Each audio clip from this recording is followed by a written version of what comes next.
এর আগে যেমন একটা আশঙ্কা তৈরি হয়েছে যে একটা বিরূপ প্রতিক্রিয়া তৈরি হচ্ছে যে শিক্ষার্থীরা হয়তো বা ভোটের প্রতি একটা বিমুখতা তৈরি হবে, সেটা আমরা দেখি নাই, কিন্তু স্বতঃস্ফূর্তভাবে এই 7 সকাল তারা চলে এসেছেন। তবে একটা বিষয় অসম্ভব লক্ষণীয় হচ্ছে আসলে ভোট কেন্দ্রের বাইরে কোনো শৃঙ্খলা নেই। তবে নারীদের যে এই জায়গাটা এটা শৃঙ্খলা দেখতেছি।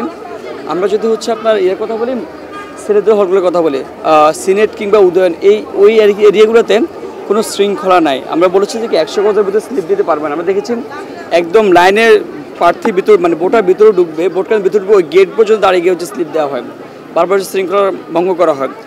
নির্বাচন কমিশন যেটা বলেছেন যে তারা এইগুলো স্ট্রিক্টলি পালন করবেন, তাদের যথাযোগ্য লোকবল থাকবেন। আমরা তেমন কোনো লক্ষ্য করি নাই।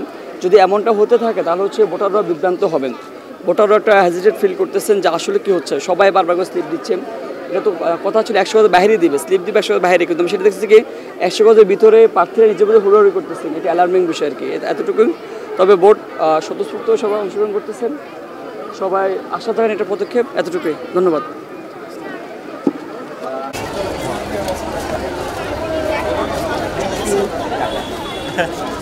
কাদের ভাই কেমন আছেন? আরও একজন ভিপি পদপ্রার্থী তিনি আব্দুল কাদের আসলে এই কেন্দ্র পরিদর্শন করতে এসেছেন। কাদের ভাই, আমরা একটু জানতে চাই যে আপনি নিশ্চয়ই কয়েকটি কেন্দ্র পরিদর্শন, বাকের ভাই পরিস্থিতি কেমন? খবরের কাগজ, নিখাদ, নির্ভীক, নিরপেক্ষ।